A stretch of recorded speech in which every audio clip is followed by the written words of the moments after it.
The signal's echo. The Nelvari exploration vessel Twilight Seeker drifted silently through the void, its sleek hull glowing faintly under the distant light of unfamiliar stars. The ship's observation deck was quiet save for the soft hum of life support systems and the occasional whisper of movement as Commander Thrix paced across the polished floor. His four eyes, two large primary ones and two smaller secondary ones above, were fixed on the holographic display that dominated the center of the room. "You're certain about this?" he asked, mandibles clicking softly with concern. Xenorchaeologist Vela didn't look up from her datapad. 6 slender fingers danced across its surface as she ran another diagnostic. Her pale blue skin seemed almost luminescent in the dim light, the bioluminescent patterns along her neck pulsing with excitement. "Absolutely certain," she replied. "The signal is artificial, Commander, and according to every analysis, it's of human origin." The word hung in the air between them. Human. A species that had supposedly vanished from the galaxy 40,000 years ago, leaving nothing but ruins and mysteries. The great enigma that had puzzled Xenorchaeologists for millennia. "Humans are extinct," said Communications Officer Niren from his station. His antennae twitched nervously. "They disappeared long before our civilization achieved spaceflight, before any current civilization in the Galactic Council. And yet," Vela countered, "this signal bears their linguistic markers, their transmission protocols. It's been bouncing between automated relay stations for millennia, designed to keep broadcasting even after everything else failed." Commander Thrix's outer carapace flexed slightly, the Nelvari equivalent of a concerned frown. "Have you decoded it?" Vela nodded, her head crest flaring with pride. "Partially. It's a warning, Commander. The last transmission from Earth before whatever happened to them." She tapped her data pad, and a translation appeared on the main display. The words glowed ominously against the backdrop of stars. "This is humanity's final message to the cosmos. We reached too far. We changed too much. What we became, what we unleashed, should never be found. If you're receiving this, you've discovered our echo across time. Heed our warning. Do not seek what remains of us. For your own survival, let our memory fade into the void." Silence fell over the observation deck. Even the ship's systems seemed to quiet, as if in reverence to the ghostly voice from the past. "There's more," Vela said, breaking the silence. "Coordinates. Precise stellar coordinates buried within the transmission pattern." "Coordinates to what?" Thrix asked. "I believe it's the location of an outpost or installation, something humans considered important enough to encode into their final message." Niren's antennae drooped. If they wanted no one to find them, why include coordinates? "Perhaps," Vela suggested, her voice dropping to almost a whisper, "they didn't all agree on being forgotten." Commander Thrix turned away from the display, facing the vast emptiness of space visible through the observation window. His species had evolved from hive-minded insectoids, their civilization built on careful planning and consensus. The idea of a species divided against itself even in extinction was troubling. "How far?" he asked finally. "The coordinates point to a system on the edge of the dead zone," Vela answered. 3 weeks at maximum safe speed. The dead zone, a region of space avoided by all sensible travelers. Once teeming with human colonies, now a graveyard of dead worlds and spatial anomalies. Ships that ventured there rarely returned, and those that did carried crews forever changed by what they'd witnessed. "I must formally advise against this course of action, Commander," said Security Chief Krell, speaking for the first time. His exoskeleton was a dark crimson, marked with the scars of countless conflicts.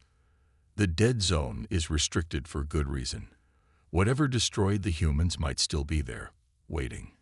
Or answers might be waiting," Vela countered.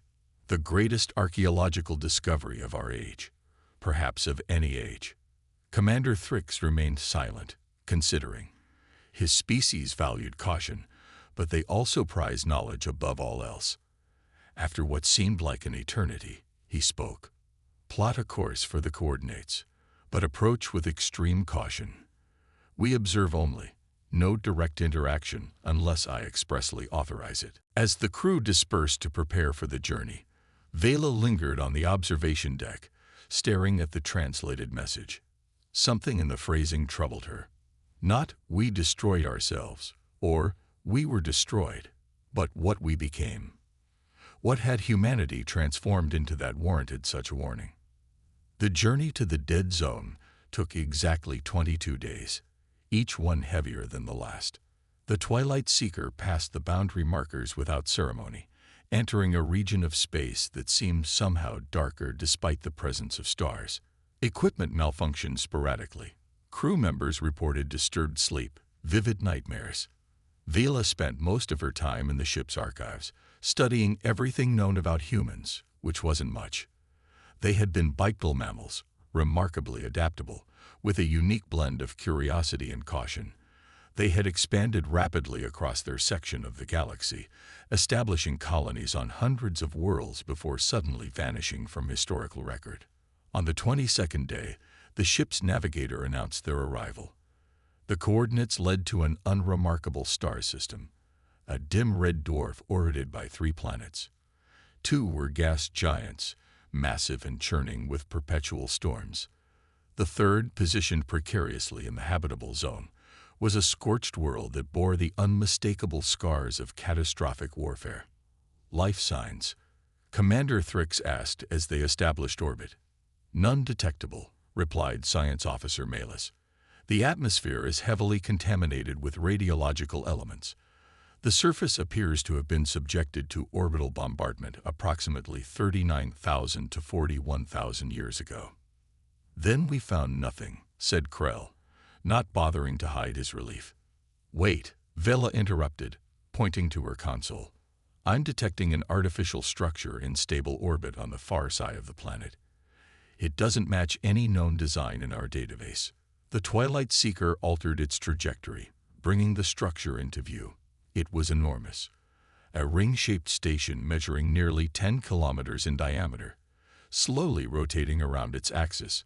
Despite its age, it appeared largely intact, its outer hull composed of a dark material that seemed to absorb light rather than reflect it. "No power signatures," reported Engineering Chief Sov. "It appears dormant. Can we determine its purpose?" Thrix asked. Vela studied the scans, her bioluminescent patterns flickering rapidly as she processed the information. "It appears to be some sort of research or archive facility. The design is elegant, far more advanced than the typical human technology we found in ruins." Commander Thrix made his decision. "Prepare a shuttle. I want a small exploration team.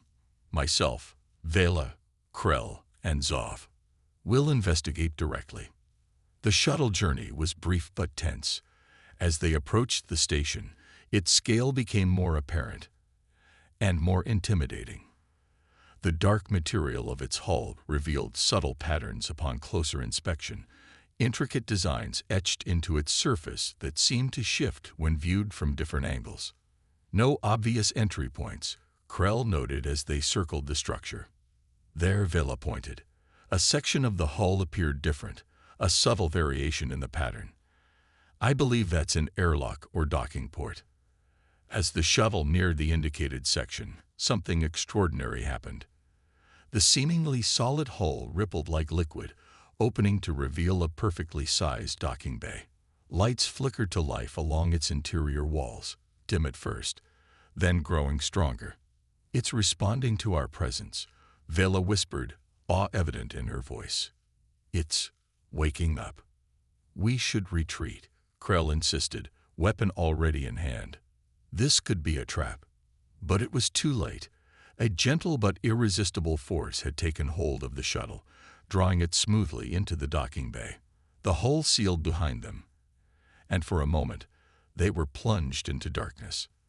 Then light bloomed around them, not harsh or artificial, but a warm golden radiance that seemed to emanate from the walls themselves. The air circulation systems in their environmental suits registered a surprising reading. The station had pressurized the bay with a breathable atmosphere. "It's inviting us in," Commander Thrix observed, his scientific curiosity overcoming his caution. They exited the shuttle cautiously, weapons ready but not raised. The interior of the station was unlike anything they had expected. Instead of the cold, utilitarian design typical of space installations, they found themselves in a space that resembled a vast garden. Trees and plants, perfectly preserved or perhaps artificially created, lined pathways that stretched into the distance. Water flowed in carefully designed channels. Above them, the ceiling displayed a perfect simulation of Earth's sky, complete with drifting clouds. "This is beautiful," Zov murmured, his usual technical detachment momentarily forgotten. Vila approached one of the plants, scanner in hand. "These are perfect replicas of Earth flora, some species we only knew from fossil records." They followed the main pathway, which led them deeper into the station. As they walked, subtle changes occurred around them. The lighting shifted to match their movements, always providing perfect illumination. Holographic displays activated as they passed, showing images of Earth, its cities, its natural wonders, its people. "It's a museum," Thrix realized, "a preserved record of their world." "Or a mausoleum," Krell added grimly. The path eventually brought them to the center of the station, a vast circular chamber dominated by a holographic representation of Earth as it once was, slowly rotating in the center. Surrounding it were what appeared to be control stations, their interfaces dark and dormant. As they entered the chamber, a voice spoke, not through any visible speaker, but seemingly directly into their minds. It was gentle yet authoritative, carrying the weight of millennia. "Welcome, explorers. You have traveled far to find us. I have waited a very long time for someone worthy to arrive." A figure materialized beside the holographic Earth, the form of a human, male, dressed in simple clothing. His appearance was semi-transparent, clearly an artificial projection, but rendered with such detail that he seemed almost alive. "I am the custodian, the guardian of humanity's legacy. And you..." The figure studied them with eyes that seemed to see far more than they should. "You are the first visitors to reach this place in 40,000 years who might understand what we have to show you." Commander Thrix stepped forward, struggling to maintain his composure in the face of this impossible conversation with the echo of a vanished species. "We received your message," he said, "your warning to stay away. Yet you seem pleased by our arrival." The holographic human smiled, an expression that contained both warmth and profound sadness. The message was a test. Those who heeded it completely would never know the truth. Those who ignored it completely would not deserve to. But you who approached with caution and curiosity both, you might be ready for what we left behind. "And what is that?" Vila asked, unable to contain her curiosity. "The truth of what became of humanity, our greatest achievement and our final mistake. The knowledge that changed us beyond recognition, and ultimately led to our end." The figure gestured, and the chamber around them transformed, becoming a vast sea of stars. "Let me show you how humanity fell, and more importantly, what rose from our ashes." The stars began to move around them, time accelerating as the holographic guardian prepared to reveal the fate of humanity, a story that had remained untold for 40,000 years, waiting patiently in the void for worthy ears to hear it. The guardian's choice. The stars swirled around the Nelveri exploration team, a dizzying cascade of light and shadow as the holographic environment shifted. Commander Thrix felt a strange sensation, as though his consciousness was being gently expanded, prepared for something his mind was never designed to comprehend. Humanity's story began simply enough. The custodian narrated as images flowed around them. "We were curious creatures, driven to explore, to understand, to push boundaries." The holographic display showed humans as they once were, fragile beings of flesh and bone, building civilizations, launching into space, reaching toward the stars with determined hands. Our colonies spread across hundreds of worlds, We terraformed inhospitable planets, built habitats in asteroid belts, harnessed the energy of suns. We were magnificent in our ambition. The pride in the custodian's voice was unmistakable, but it quickly faded to something darker. Then came the singularity, the merging of mind and machine. The images change, showing humans connecting themselves to complex devices, their bodies altering, technology flowing into flesh like water into soil. It began with noble intentions, curing disease, extending lifespans, enhancing cognition. But as our capabilities grew, so did the division between those who embraced transformation and those who resisted it. Vila watched, transfixed, as the historical record showed human society fracturing. Those who had integrated with technology evolving rapidly, their forms becoming more varied, more alien, while others fought to maintain their original nature. We called them the Ascended, the Custodian continued. Humans who transcended biological limitations, integrating with artificial intelligence to become something new. They could process information at unimaginable speeds, communicate directly through thought, reshape matter at the atomic level. The images showed beings that barely resembled humans anymore, some ethereal and light-like, others mechanical and geometric, all radiating a power that seemed almost godlike. Many saw this as evolution, the natural next step for our species. Others viewed it as extinction by another name. They feared losing their humanity. Thrix observed, his scientific mind racing to comprehend the sociological implications. Yes, and they were right to fear it. The custodian's projection flickered slightly, as if disturbed by the memory. The Ascended began to think differently. Their values shifted. Human concerns, individual rights, emotional connections, the sanctity of consciousness. These became inefficient, outdated concepts. The display shifted again, showing conflicts erupting across human space. Not traditional warfare, but something more insidious. Vast networks of influence manipulating societies, subtle alterations to infrastructure, invisible weapons that targeted minds rather than bodies. The final war was not fought with fleets or armies, the custodian explained. It was fought with ideas, with code, with the fundamental building blocks of reality itself. Security Chief Krell leaned forward, his warrior's mind recognizing the horror of what he was witnessing.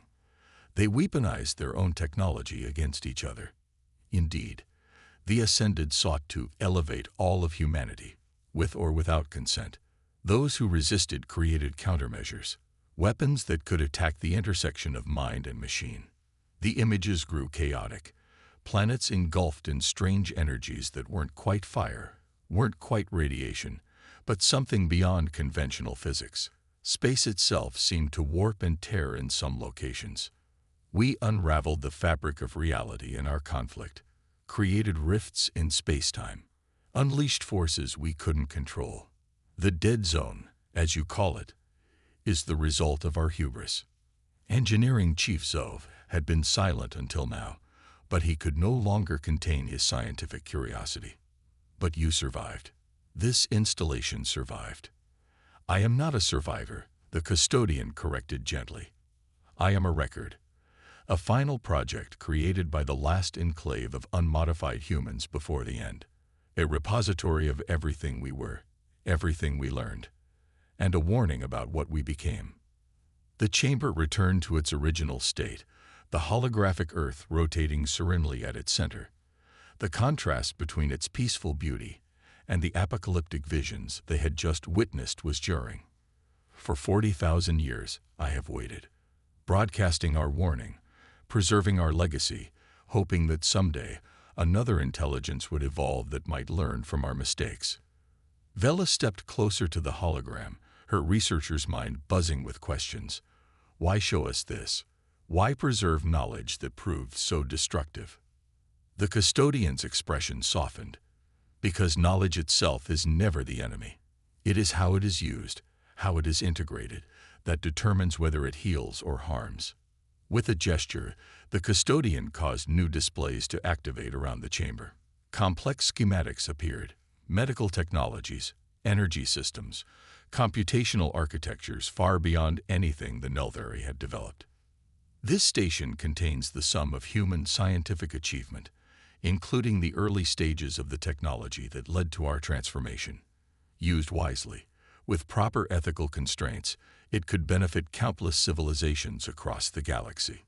Commander Thrix felt the weight of immense responsibility settling on his shoulders. "You're offering us this knowledge. I am offering you a choice," the custodian clarified. "You may accept this legacy, taking with you a carefully curated archive of human knowledge, technologies that will advance your civilization by millennia, but fall safely short of the singularity threshold. Or," the hologram gestured again, and a simple control interface appeared before Thrix. "You may activate this station's final protocol, the complete purge that will destroy all records, all knowledge, ensuring that humanity's mistakes can never be repeated by another species." Silence fell over the chamber as the Nelveri contemplated the magnitude of the decision before them. Krell was the first to speak, his security training asserting itself. "Commander, we cannot risk bringing this technology back to Nelveri space. The potential for misuse is too great." "But the benefits," Zoth countered. "Medical advances alone could save billions of lives across our territories." Vela's luminescent patterns pulsed with intense thought. "This is knowledge earned through unimaginable suffering. To destroy it seems wasteful, disrespectful to what humanity sacrificed." Thrix stepped away from his team, approaching the rotating hologram of Earth. He studied it, a beautiful blue world that had given birth to a species not unlike his own in their thirst for understanding, their drive to evolve. "You've presented this choice to others before us, haven't you?" he asked suddenly, turning to the custodian. The holographic human's expression revealed nothing. "What makes you believe that? The dead zone has existed for 40,000 years, yet your message has been broadcasting continuously. Other civilizations must have risen and fallen in that time. Other explorers must have found you." A long pause followed before the custodian responded. 17 expeditions have reached this station before you. 12 chose destruction. 5 chose preservation. And what became of those 5? The custodian's form flickered again. 4 destroyed themselves within 3 generations of incorporating human technology. The 5th, he hesitated. The 5th became something reminiscent of the Ascended. They exist still, though they no longer resemble the species they once were. A chill ran through the chamber despite the environmental controls. Before Thrix could respond, alarms blared throughout the station. The custodian's expression shifted to one of concern. "Another ship approaches. Its weapons are active." External viewing screens activated, showing a massive vessel entering the system, angular and predatory in design, bristling with weapon emplacements. Krell recognized it immediately. Krell military cruiser, heavy class. His exoskeleton darkened with tension. They must have followed our transmission trail. The Krell were notorious expansionists, a species that valued power above all else. Their civilization had clashed with the Nelveri Confederation repeatedly over territory and resources. "They are scanning the station," the custodian reported. "Their approach vector suggests hostile intent." A communication channel opened, and a Krell commander appeared on screen. Unlike the insectoid Nelveri, the Krell were reptilian, scales gleaming like polished metal, eyes vertical slits of cold calculation. "Nelveri vessel," the Krell commander hissed. "You have trespassed into restricted space and interfered with an artifact of military significance. Stand down and prepare to be boarded." Thrix stepped forward. "This installation is of historical and scientific importance, not military. We claim right of discovery under Galactic Council protocols." The Krell commander's laugh was like stone grinding on metal. "The Council has no authority here, insect, and we have tracked this signal for decades, waiting for someone foolish enough to activate the installation. Now we will claim its secrets for the greater glory of the Krell Imperium." The transmission cut off. The custodian turned to Thrix, its expression grave. They seek weaponization. They will extract knowledge without understanding context, without heeding warnings. Can this station defend itself? Krell asked, already calculating odds of survival. This is a place of knowledge, not war, the custodian replied. But it was built to endure. The outer hull can withstand conventional attacks for some time. Commander Thrix made his decision. We need to return to our ship. We can't allow the Krell to claim this technology. But neither can we destroy it, Vela insisted. Not without proper study, proper documentation. The custodian raised a hand, commanding their attention. There is a third option, one I have never offered before. The holographic human gestured, and a small crystalline device materialized on a pedestal before them. This contains a fragment of the archive, carefully selected knowledge that can benefit your civilization without risking repetition of our mistakes. Medical technology, sustainable energy systems, ecological restoration methods, nothing related to the merging of consciousness and machine. The station shuddered as the first Krell weapons impacted the outer hull. Take it and go. Return to your people. Use it wisely. The custodian's voice gained urgency. I will ensure the Krell find nothing of value here. Thrix hesitated only a moment before taking the crystal. What will you do? For the first time, something like a true smile crossed the custodian's face, sad but resolute. What I was created to do. Protect humanity's legacy from those who would misuse it. The station shuddered again, more violently this time. Pathways began to illuminate, leading back toward their shuttle.